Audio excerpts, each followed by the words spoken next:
Hi, my name is Aziz. I'm a fellow of the Association of Chartered Certified Accountants. Welcome to the course Business Management and Financial Control, Part 1A. Today, I'm going to talk about being self-employment from the sole trader's perspective. I will also talk about your obligations as a sole trader to the taxman and how the tax regime works.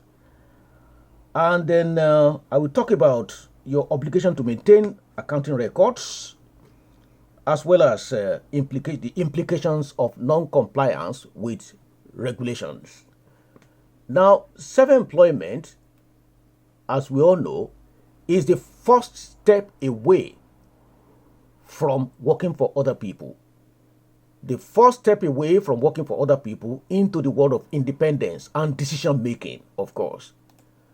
Now, why become your own boss? Why will anybody want to leave the security of a regular job and fixed salary to become self-employed? Now, the reasons are many. People go into self-employment for many reasons, either voluntarily or involuntarily. Now, you may still have a job and want to make some money on the side by running a business, and you may have just left your job to set up your own business for many reasons, like I said before. Now, being self-employed means that, according to the taxman, it implies that you bear all the risks and reap all the rewards associated with your business decisions, because you will be taking decisions. Nobody will be imposing decisions on you. You'll be on your own as a self-employed person taking decisions. And those decisions will have consequences, positive consequences and negative consequences. It means that you sell items or provide services on a regular basis, either online, at car boot sales, or from a rented building. It also means that you are responsible for finishing any unsatisfactory work in your own time and at your own expense. That is, you pay other people to do to work for you instead of doing it yourself. And you may also do it yourself. But you are at liberty to hire other people to do it for yourself, to do it for you. You work only when it suits you, and you are not forced to resume work at a time set by someone else. You do not have to conform to any dress code dictated by someone else. You provide the tools of your trade, and you can hire people at your own expense to work for you, like I said earlier on. In a nutshell, it means being a free agent. Okay? You work for yourself. Now, you can't just trade without having a business structure. You have to either work as a sole trader or as a limited company. But there are many other types of entity structure which are in existence, but I only want to concentrate on these two, that is sole tradership and limited company, because they are very common. Those ones are very common. So those are the ones I'm going to talk about today. Now,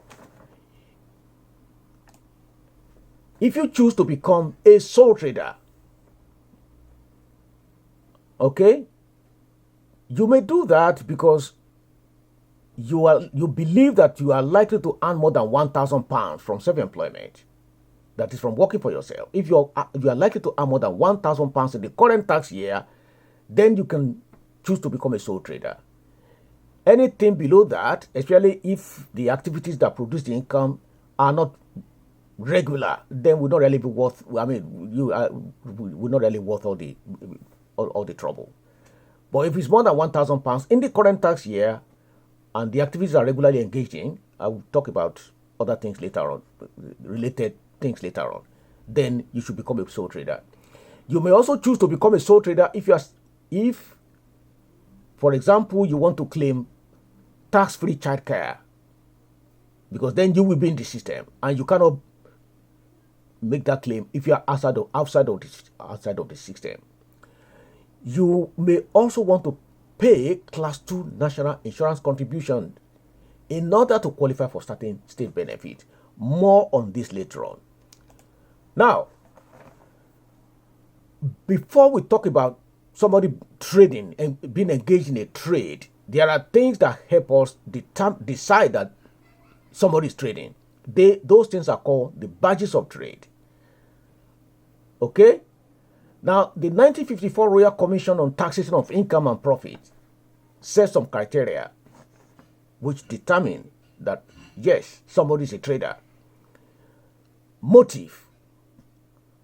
This relates to your intention or perceived intention about what you are buying and selling. Okay? For instance, if you buy 1 million rolls of toilet paper as an individual, I mean, it will be very obvious to everyone that there is an intention to resell them at a profit, because what would you be doing with 1 million rolls of toilet paper? So, ownership period. If you buy something and it doesn't stay with you for long before it is resold at a profit, and that is done on a regular basis, then you'll be deemed to be trading. And then how often, that is frequency, how often do you buy the same type of goods and services, or the same types of goods or services? If you buy the same type of goods or provide the same kind of services on a regular basis, that will count as trading. Let me give you an example. Let's say on a weekend, you invite your friends around to come to your house, and you cook them dinner, everybody, buy them wine, they all have fun, but then to help you towards the cost, everybody put some money in your pocket.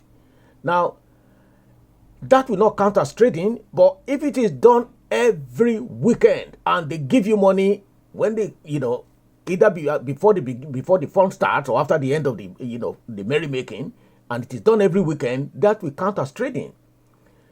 Because you'll be doing it frequently. You will be deemed to be doing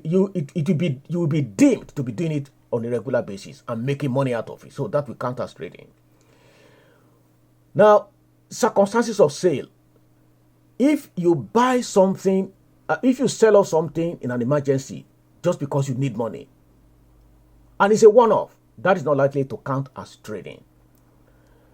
Also, if you have to go through the trouble of making that thing look very nice by doing additional work on it before you sell it off, before you resell it. It's like if you buy a car and you repaint it and then you sell it off, that will not count. Well, it will not really count as trading provided it's not done regularly. But if you regularly buy a car, repaint it, replace all missing parts and then resell it and then sell it off, and it's done on a regular basis, that will count as trading. But however, it again depends on the items involved and the regularity, the frequency of that item, the event occurring. Now, if you buy a house, for instance, you do it up and then you sell it off, and you are not normally engaged in the business of buying and selling houses, that may not count as trading. Well, that will not come within income tax charge. We're talking that will be in the capital gains tax area, but that's a different matter altogether. Okay, now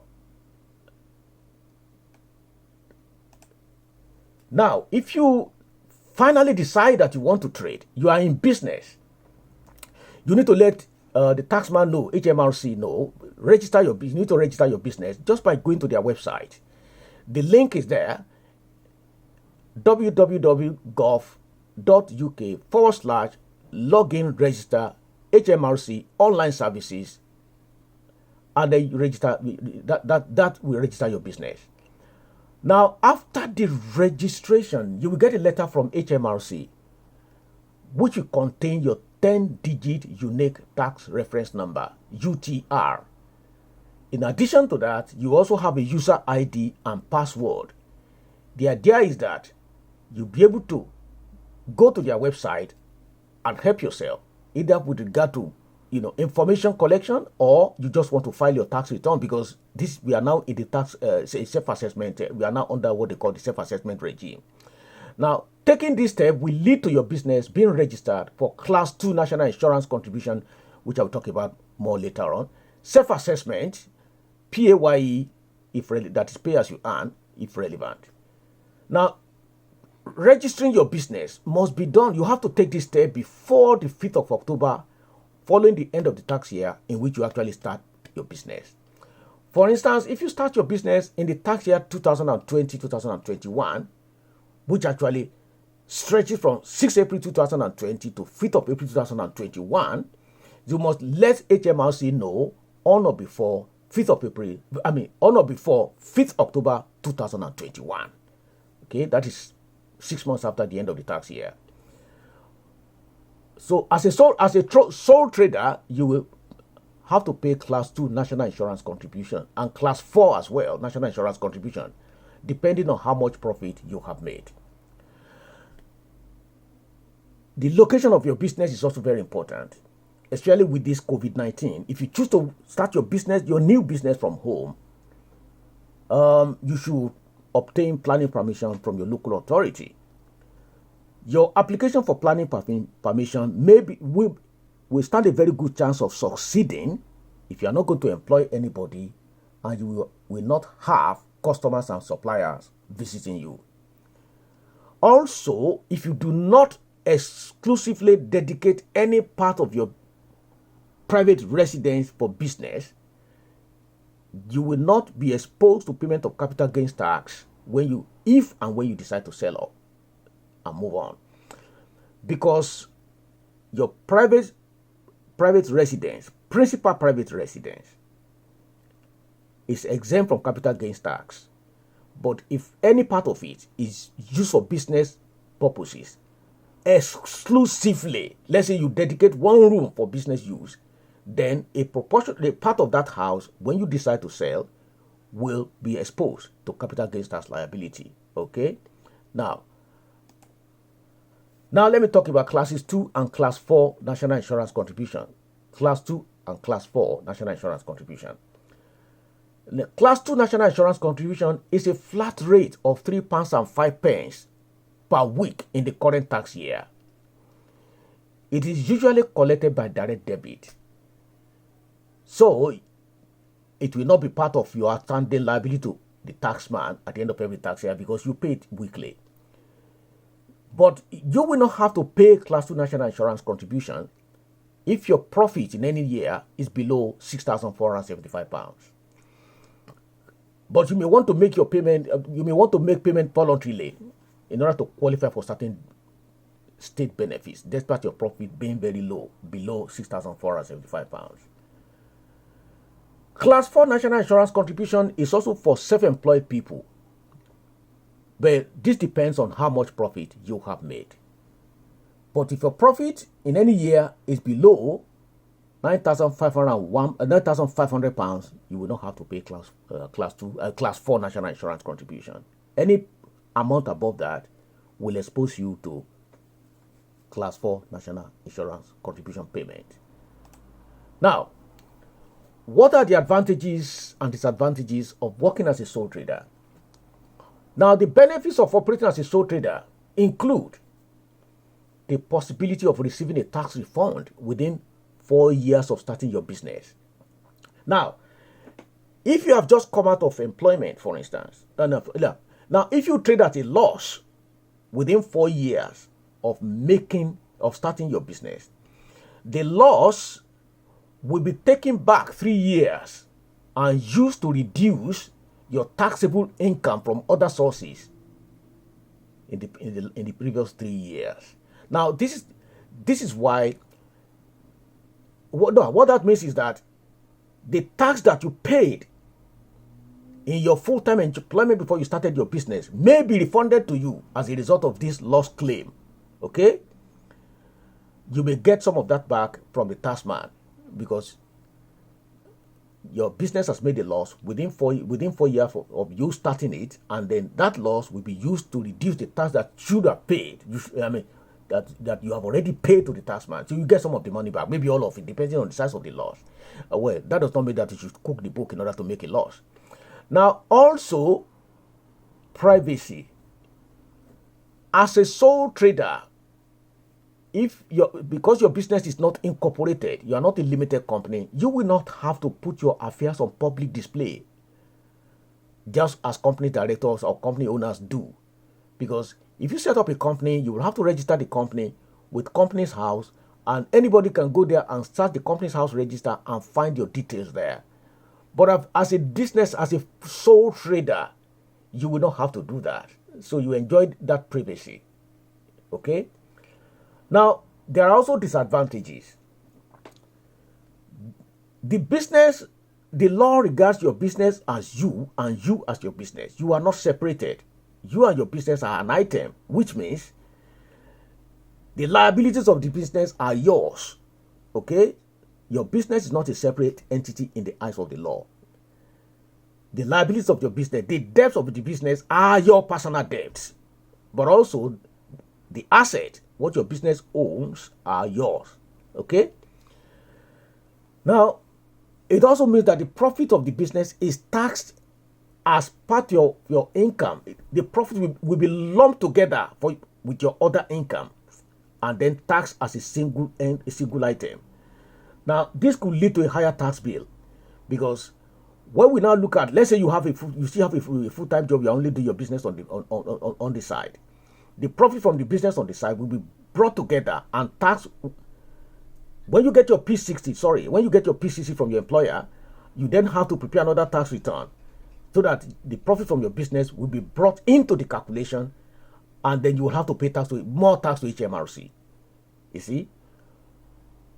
And that will lead you to 3 rates of tax depending on it will expose you to 3 rates of tax. The basic rate of 20%, the higher rate of 40%, and the additional rate of 45% depending on the level of your income, of your profit and income when added together. Whereas, if you operate as a company, it will be a totally different matter. I will talk about limited company in my next video, okay? Now, you have obligations to the taxman, and those obligations include keeping proper accounting records, filing your tax return under self-assessment, meeting deadlines for tax returns. Okay, you have to file them within the stipulated deadlines. You have to pay your tax. Okay, and if you don't comply, there are consequences. Okay, there are consequences. Now, keeping proper accounting records. The form of record you will keep depends on the nature of your business. At least your records will show how much money you've collected from your customer and how much you paid your suppliers. Details of your business expenses. You should also have a record of customers who owe money to your business, if any, and the suppliers that your business owes money to, if any. You must also have bank statements. Okay? You must have received letters from HMRC or written letters to HMRC. Those copies should be maintained for reference. And then details of your assets, such as your computer, furniture, etc., etc. Now, the records may be kept in paper form or in electronic form. But the most important thing is that it should be easy to use the details from those records to prepare your tax return and your accounts. Extremely important. Okay? Now, the records that you have to keep, how long must they be kept for? As a sole trader, you have to retain your accounting records until the later of 5 years after the 31st January following each tax year. Okay, for 5 years. For instance, in the case of the tax year 2020-2021, which runs from 6 April 2020 to 5th of April 2021, 31st January, following the end of that tax year, will be 31st of January 2022. You must maintain your accounting records for 5 years after that, which means your accounting records should be kept until 31st January 2027. Okay? Okay? Or 1 year after 31st January following the tax year in question. So, but if the taxman has already started a compliance check, if your tax return is being looked into for whatever reason, the record relating to the return that is being looked into must be kept until the taxman completes his inquiry.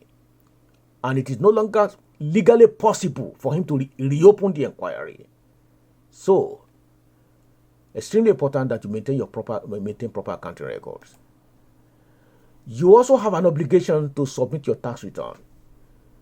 You may have an agent, but the responsibility is yours to ensure that your tax return is filed on time and it is filed accurately.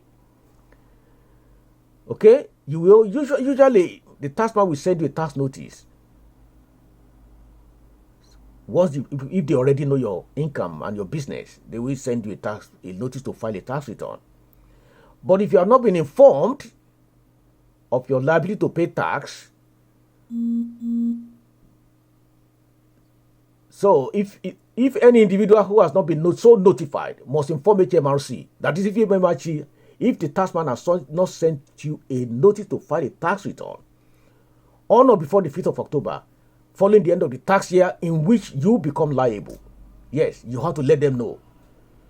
See, a tax year comes to an end. 6 months after after the end of that tax year, you have not heard from the Inland Revenue. They have not informed you, and you have not told them anything. You need to tell them that you are in business on or before the 5th of October. That yes, for instance, if you become liable to tax in 2020, 2021, you must let HMRC know on or before 5th of October 2021. Very, very important. Now, you also have to file your tax returns within the date stipulated by law. You may submit a paper tax return to the Inland Revenue, HMRC, and calculate your own tax liability on your return. This is not very common anymore, though. Or you may ask HMRC to help you. If you choose to submit a paper return, this must reach the tax office by the 31st of October, following the end of the relevant tax year. For instance, your paper return for 2020-2021 must reach HMRC on or before 31st of October 2021, especially if you need help with the calculation. Alternatively, if you send a return to, if you receive a notice from HMRC to file a tax return after 31st of August, following the relevant tax year, your tax return must be submitted within 2 months of the date of the notice. However, if you choose to file your return electronically, that is, you go to the website of the taxman, maybe you or your agent goes to the website of the taxman, and then you do it there, which is very common these days, you must submit that return on or before the 31st of January, following the end of the relevant tax year. After submitting your tax return, you have to pay your tax to HMRC, okay? And there are deadlines. Now, like I said earlier on, your Class 2 National Insurance contribution is not likely to be part of your liability to HMRC because that is paid weekly. You only have your income tax, that is the tax on your business profit, and Class 4 National Insurance contribution to pay, depending on the level of your profit. Now, payments are made in 3 stages. You have to make a payment on account or down payment. The first one must occur on 31st January in the tax year. Now, this is how the system works. The payments on account that you make will depend on your profit, will be based on the profits that you reported in the previous tax year. Okay? That is your tax liability in the previous tax year. You will then have to make a payment on account based on the tax liability of last year. Okay, I will explain that further.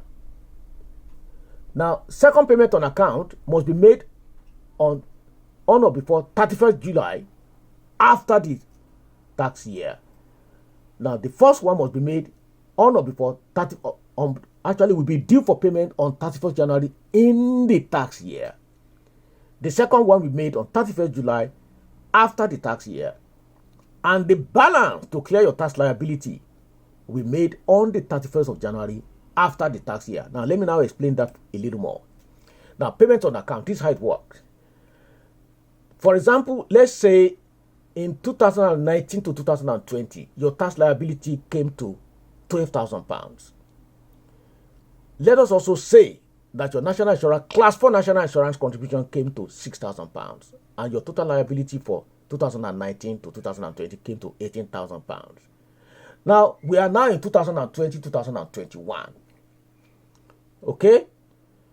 The first payment on account will be 50% of £18,000, which was your total liability in the previous year. That's £9,000. That first payment on account must be made on the 31st of January 2021 or not before. The second payment on account, based on the same figure, will be 50% of £18,000, and that must be made on or before the 31st of July 2021. Okay? Now, to now clear your outstanding liability in 2021, let's say your total liability, class 4 and income tax, now comes to £21,000. You have already paid £18,000 based on last year's liability or the down payment, okay? So you will now be left with £3,000 to pay, because the liability for the current year is £21,000. You have already paid £18,000. You will now be left with £3,000, which must be paid to HMRC on or before the 31st of January 2022. Okay, that is how it will happen. Now, this payment on account regime will not be applicable to you if the total tax that you need, that your total liability to the taxman is less than £1,000. Okay? Also, if at least 80% of the total tax due, your total liability in the previous tax year was collected through PAYE. You see, this is good news for somebody who has just come out of self-employment, who has just come out of full-time employment, because your total liability will have been collected. Well, the bulk of your tax liability will have been collected through PAYE, and haven't just started a new business, you are not likely to have made a lot of profit that will lead to a very high tax. You understand? To a very high income tax. So it is likely that the total liability, okay, the bulk of what you need to pay to HMRC will have been paid through PAYE anyway, so you will not have to go through this payment on account hassle. So now this is why it is good to first of all, if you want to go into business, start as a sole trader. Okay, if you start as a sole trader, you will avoid this payment on account problem. You will not have to do it. You will not be affected by that. Also, the loss relief that I talked about earlier on, you will enjoy that benefit. That is reclaiming the tax that you paid in the previous year to your employment income. Okay, so it pays to start as a sole trader and then change your business to a limited company later on. Okay, you can incorporate later. Enjoy this benefit before you incorporate your business. Okay, if you don't comply, if you don't follow the rules, you don't comply with regulations, sorry, there are penalties. The triggers of penalty include the following. Actually, there are triggers of penalty. Failure to let the taxman know that you are liable to pay tax, that you are in business, actually, and that you should be paying tax. If you don't let them know, there'll be penalty. You don't file your tax return on time. You don't pay your tax on time, and then you don't maintain proper accounting records. Those are triggers of penalties. Okay? Now, if you don't inform HMRC on time, or you inform HMRC very late that you are in business, now the penalty depends on your behavior and the level of cooperation the taxman enjoys when he finally contacts you. Okay? If your failure to notice HMRC is deemed to be deliberate and you have withheld information, now what is called PLR is potential loss to revenue. Potential loss to revenue. Now, the taxman will collect the tax due, and in addition to that, you will pay 100% of the tax due. That is the potential loss revenue, the tax that would have been lost to the taxman if you had not been found out. Okay? Also, if you disclose information after you've been found out, if you now volunteer information after you've been found out, your penalty will not be as high, but it'll be a minimum of 30% of potential lost revenue. But if they have to drag information out of you, or you are now talking because you know that they are already on to you, you pay a penalty which will be at least 50% of the potential lost revenue, PLR. If it is also suspected that your failure to notify HMRC is intentional, but you have not withheld information, in addition to the tax which will be collected from you, you will pay 70% of the tax that would have been lost to HMRC as your penalty. If you release information without being prompted, without them dragging it out of you, and you are but they allow things to remain you don't do that until after 12 months, your penalty will be 20% of potential lost revenue, in addition to the tax that you have to pay. Okay?